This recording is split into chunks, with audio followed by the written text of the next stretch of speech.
evening and welcome. Today is Wednesday, March 17th, 2021, and this is the City of Anderson Board of Architectural Review. First item on the agenda. Attend, anything? Nothing else to add? Nothing to add, so we'll move right into the public hearings. BAR 2107. Jeffrey.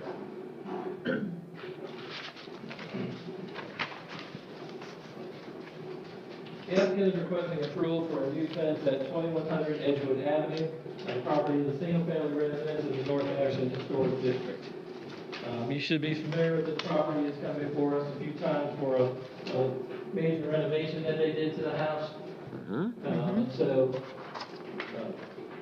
What they're asking for now is, currently there's a chain link fence behind the house. You can see with the red line where that is located. The applicant is seeking to remove the chain link fence and install a 4-foot tall wood and wire mesh fence enclosing a larger portion of the yard, which you can see here in the green. And so you've got Edgewood Avenue is here, and we have the house, and then the fence would go out, not quite to the road, it'd still be on his property out here, and then come in back into the side of the house there. Here's a look from Watson. Let me zoom in a little bit here.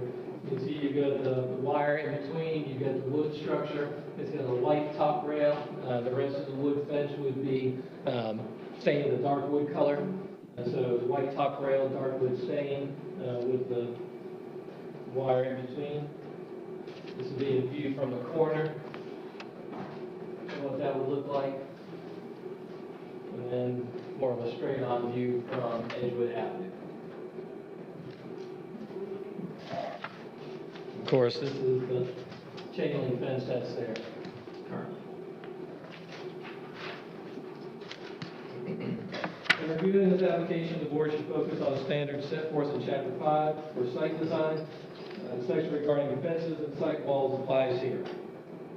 The policy states that a fence or site wall should be in character with those used traditionally and relate to the principal structure on the lot. So to preserve original fences and site walls. Where no fence exists, keeping the yard open may be the best approach for a front yard. Where a new fence is needed, it should be similar in character with those seen historically. Appropriate materials for fences that can be seen from the public right-of-way are wrought iron or wood picket. And a side yard fence should be set back from the primary facade of the home. The board must decide if the proposed improvements meet the above criteria. I'm happy to answer any questions you have for staff, and the applicant is present tonight as well. Great.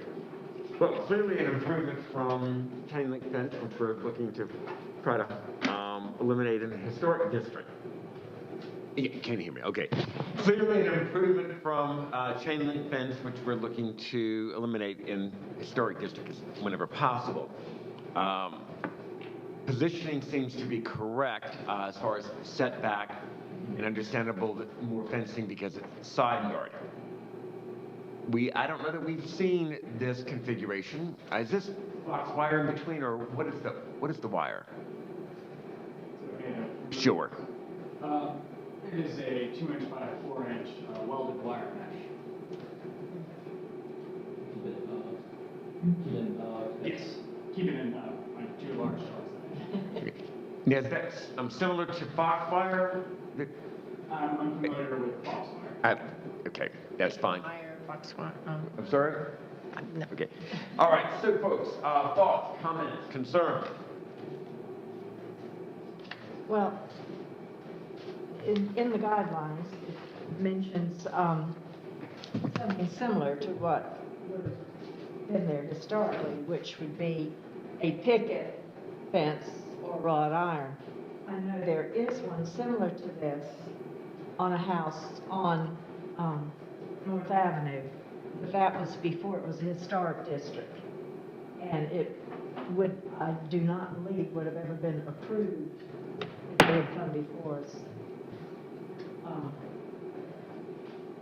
for that, before they were in the historic district. You know which one I mean? It's a. I knew I'd seen this before somewhere, but I can't recall the house.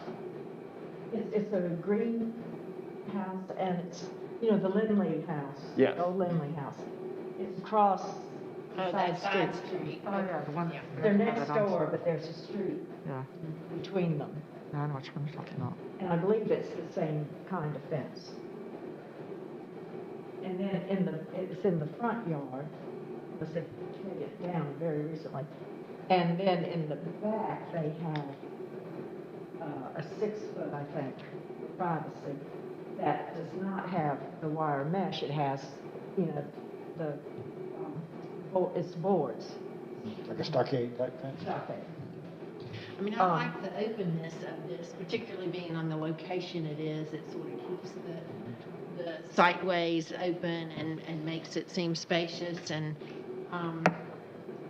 Bill and I were talking, it does remind us of some of the old fences that were used in the day, not necessarily the exact same materials, but Typically 6 feet high, but they had the board across the top and the bottom to stabilize the wire mesh and stuff, and they've been around a lot of years.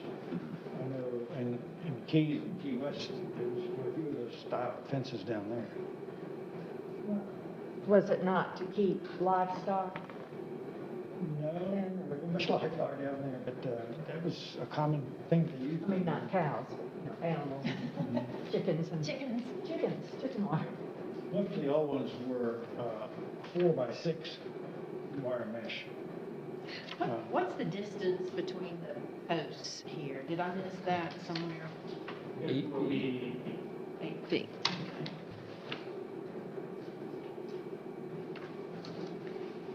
I mean, clearly far more attractive than what we've seen so often of late, 6-foot stockade fences.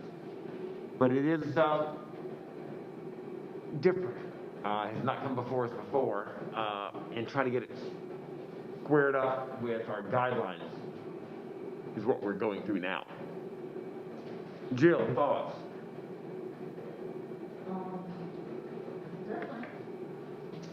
I'm wondering about the white on top of it. Think about that idea, the white. Well, I agree, that makes it stand out more, and I'm sure probably you're thinking tying it into the trim on the house.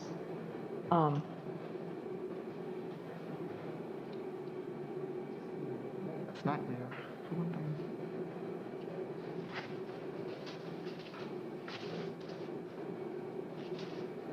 You know, the appearance in this photo is attractive, but then again, we're not seeing the mesh. Okay, thank you, Jeff.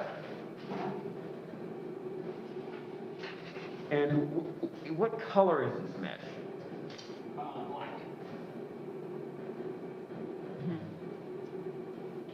I mean, It's sort of a modern approach to some fencing. I mean, I see it up in some of the mountain communities and everything where they're old communities, but still sort of modernizing a little bit. I can't see it working just anywhere. Yeah. And herein lies the balance. Yeah, because it's approved. And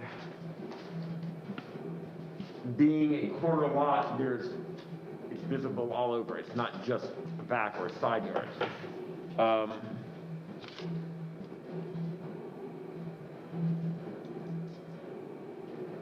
Yeah, we do have to consider, if we do approve this, that we open the door for this to go Yeah. anywhere. I That think is it's very fine. attractive and everything, but would open the door. Thoughts, Jeff?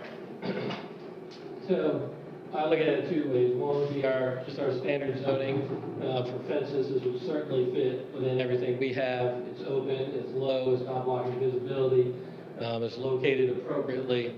I think, the language that we use talks about fences that can be seen from the right of way being wood picket, but I mean, that has included everything from a 6-foot stockade fence to a true wood picket fence.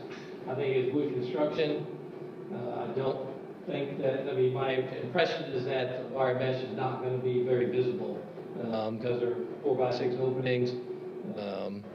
And so I think as you're driving by, you basically see the outline. It's double faced, so the wire is completely enclosed within wood.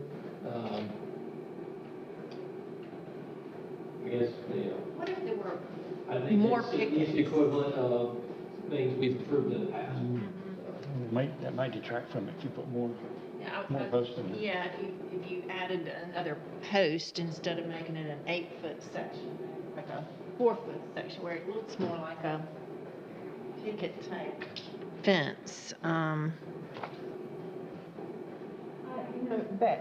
Jeff, can you put the picture back on of the corner?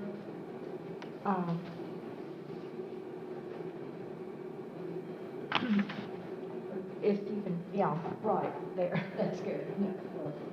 So if you look at it, if this were not a corner lot, now it'd be a side yard fence coming out, be set back from the front line of the house, which is what the guidelines say, so typically meet those guidelines. It's just, this property is a little different because it has 3 road frontages. And so that's sort of a handicapped, I suppose, a little bit. Again, considering, we have approved on a corner lot like this, a 6-foot tall stockade fence that comes right out to the road. In my thoughts, this was at least the equivalent of that, if not an improvement on items that we've approved in the past. On this picture, in reference to what Jill was touching on, the white top, if you look at the right, where it touches the house, and because of the lighting, the white top appears to not be there. And to me, that is much more what you're describing, a wood fence that you don't notice the chicken wire, whatever kind of wire. So your preference would be to not have the top rail the same color as the rest of the fence? I think it makes it do what you said, blend in. Thoughts on that? On making the top rail the same color as the rest of the fence? Perfectly fine with that, if that's more preferred. That would make a Potentially huge putting that white on top. difference, I think. It wasn't, noticeable.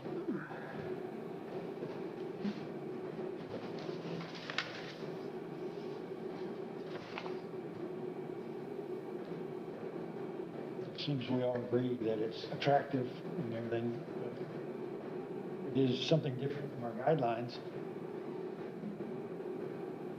I think I'd rather see this than a 6-foot stockade fence all the way around there. Sure. Me too.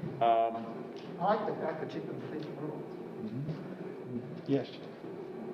And I could, to me, it would even meet the guidelines closer if it wasn't broken up by the white, because it'd be more like blending in. Let's look at the front of the house, please. Yeah.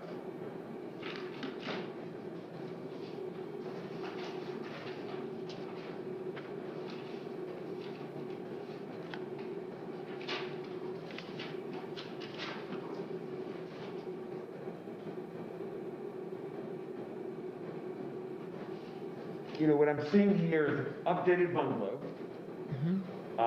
Simple. We have neighborhood that has lots of chain link. This is replacing the chain link. Again, a very attractive home. You've done a lovely job with it. But I've got to say, for our guideline purposes, there are not any significant architectural features or historic aspects to this house that would make me all the more cautious, or perhaps all of us more cautious on approving this type of fence. Right. And I draw a distinction with that for future reference. If we were to go along with this, it is this particular house, location, style, and all the other considerations of the setting. I would agree with that. I think there's a certain I think what you're saying, there's a certain architecture that would call for another kind of fence, that this would not be appropriate. And I think the corner or 3-corner kind of thing, location makes a difference as well as far as this decision. And it is set back it follows all the things we require. It's set back from the house a few feet. But the one I'm talking about comes almost to the curb. And it's not, it's, does the front yard, encloses the front yard, whereas this does not and is set back. So it meets that guideline. You know, if it were a smaller lot and you had just one road frontage, I might suggest that the front facing portion of the fence be more solid, picket or whatever. Here, this particular configuration, the corner lot, actually two front sections, doesn't make sense because of the corner. You wouldn't want to do pickets on the front or something more solid on the front and then the rest of the side yard. It hasn't been attractively done, simplified, very simple lines to it, that this particular fence, different as it is, not applicable or appropriate anywhere else. In this particular setting, this particular house and its specific design seems to flow. And that would be the distinction that I would make here, because, you know, while certainly others could bring forth a similar fence, again, I would look at it depending upon the setting, the house design, the architecture of the house, and the surrounding area. So with that distinction for us looking forward, I think it's attractive. And it seems to make sense in this particular set of facts. With if we could modify the Take the white off the top. You know, I personally understand why you have the white because of the white trim, but that's fine. They've asked that and you're agreeable, so that's fine. So, thoughts? Anything further? Is there a motion? I'll make a motion that we approve it with the all brown roof. We have a motion from Bill, second from Jill. Anything further? Hearing none? All in favor? Aye. Thank you very much for your patience. So, Lumpa, if you would please ensure that the minutes reflect full discussion as to how we've approved it under these particular set of circumstances and design and character of the house. Thank you very much, sir. Thank you. Moving on, DAR 2108. The applicant is requesting approval for new solar panels on the property of 130 North Main Street in the downtown historic district, and the property is the home of Brews on Main. And the applicant is seeking to install solar panels on the roof of the building, which you can see here. This will be Main Street at this end, and then back of the property, fronts our parking lot at the back. It's a flat roof commercial building. The assembly appears consists of 18 solar panels. The parapet wall at the front that blocks visibility from Main Street, and then this would be the view from the parking lot at the back. There is at least a 3-foot setback along all sides here, and then there's a 1-foot setback at the front, so you have the parapet wall that blocks the visibility there. It does not appear that the panels will be visible from the ground. When reviewing this portion of the application, the board should focus on the standards set forth in the recently approved solar panel policy guidelines. This review is based on a flat roof commercial structure installation. The section that I pulled out deals with secondary elevations, but the language is repeated several times through the document. Says that flat roof structures should have solar panels set back from the roof edge to minimize visibility. Pitch and elevation should be adjusted to reduce visibility from the public right-of-way. Solar panels should be positioned behind existing architectural features such as parapets, dormers, and chimneys to limit visibility. The board must decide the proposed changes meet the above criteria. I'm happy to answer any questions you have for staff. The applicant is not present. You know, we spent a great deal of time reviewing other policies, other guidelines, and I think in this instance it's made clear that it's paid off. I'm very pleased to see this application with the setbacks and the configuration right in line with what we established as our policy, and actually the situation is encouraging. here.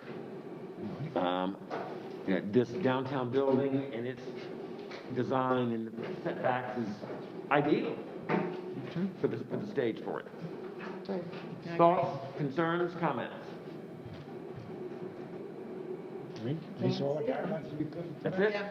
Okay, motion? We have a motion from Amanda, second from Moyer. Anything further? All in favor? Aye. Very good. Moving right along, VAR 2109.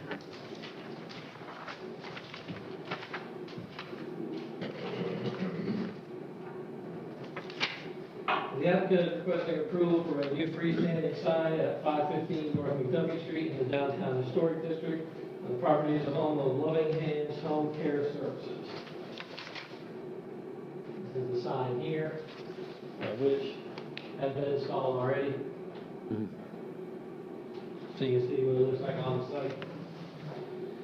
The applicant is seeking to install a new 3-foot by 2-foot hanging sign on a pole in front of the building. The sign would be sign-on material with a black, gray, and fuchsia vinyl graphic. The sign would not be illuminated.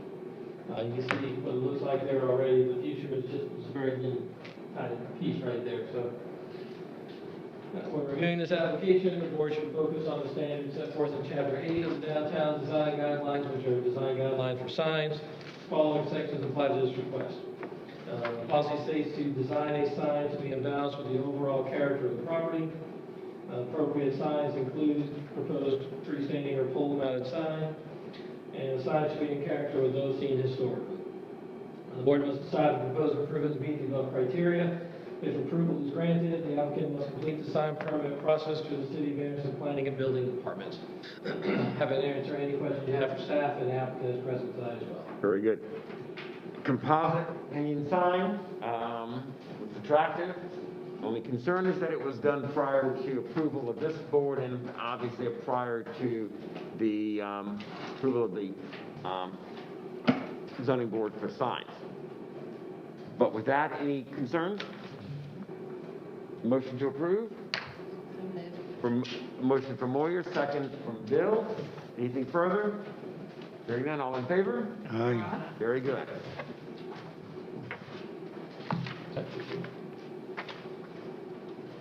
And on to VAR 2110.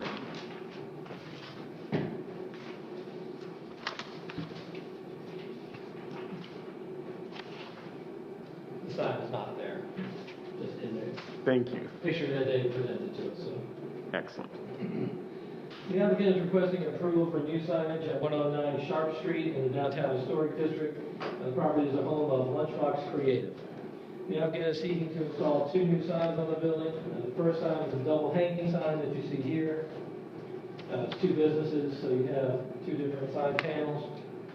The new sign faces will be aluminum with a vinyl graphic and will hang from a new black iron sign bracket. The second sign is also an aluminum face sign. It's 15 inches by 28 inches. Again, aluminum with a vinyl graphic placed between the door and the window that as you see here. We'll go through all these again, but basically it does also allow flush mounted wall signs and hanging signs. Right. Again, the board must decide if the proposed improvements meet the above criteria. If approval is granted, they must complete the sign permit process through the planning and building departments. After answering any questions after staff, the applicant is not present tonight. Metal hanging sign. Gil. I have a question.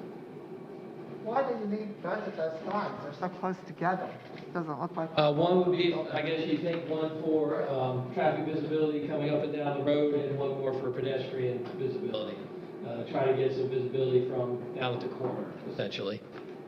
Because you have a property, you have John Roberts Insurance in between this and Main Street, so that having the hanging sign stick out a little bit helps with a little visibility from Main Street. I'm just thinking about you don't really need the one on the wall. You can obviously see the one above it, the door. Just my thoughts. It's redundant to me. Well, we've seen that an awful lot, one for walking traffic, one for driving traffic. And they're smaller signs. I mean, I see your point, but I can see why they There are would. size requirements and number of signs that are allowed and all those. I have a question. In our packet, there's one with John Roberts sign bracket. Is that? That's just showing what's on the neighboring building. I was just showing an example of the one next door that was a hanging sign with a metal bracket. Okay. Okay.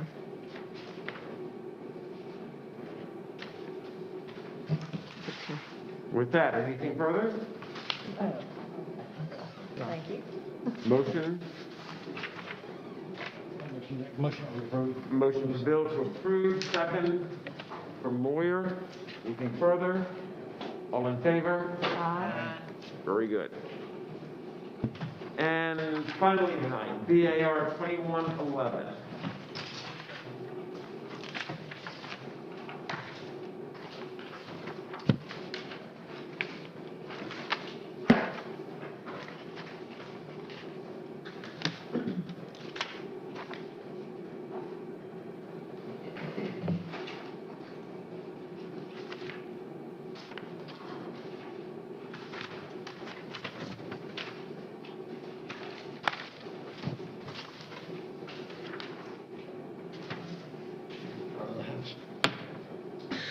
The applicant is requesting approval for a new raised rear deck on the property at 406 Blair Street in the North End Historic District, property of a single-family residence.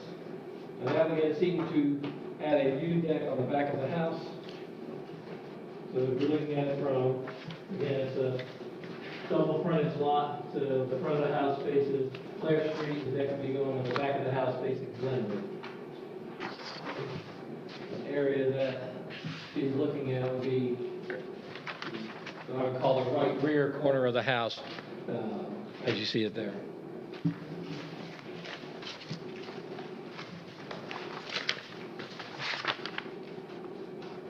there is the deck design.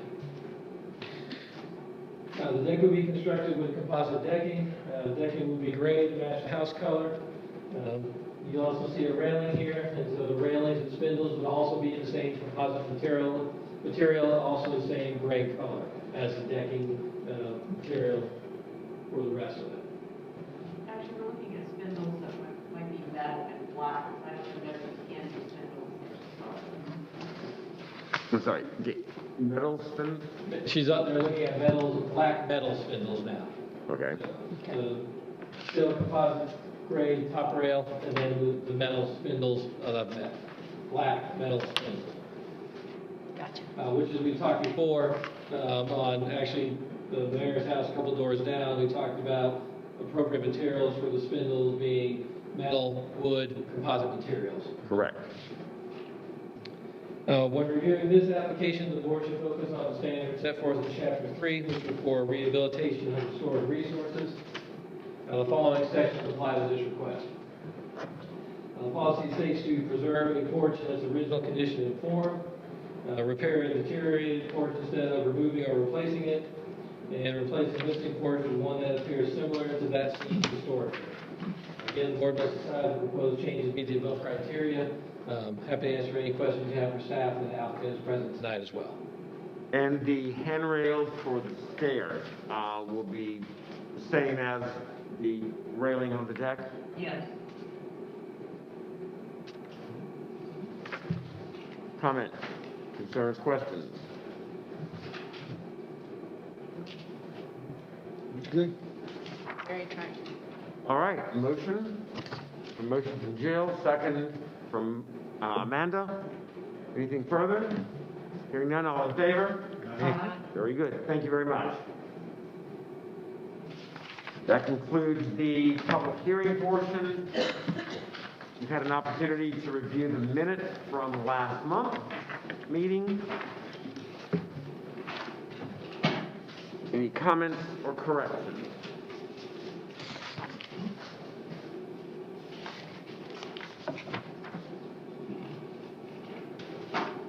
Hearing none, is there a motion to approve? Here, so. Okay. There's too many, but that one I was.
Motion from Jill to approve, or is there a question? Motion to approve. Motion to approve from Jill, second from Amanda. All in favor? Aye. Opposed? Very good. That concludes tonight's business. Motion to adjourn. Thank you, Moyer. Second, Bill. All in favor? Aye. We are adjourned.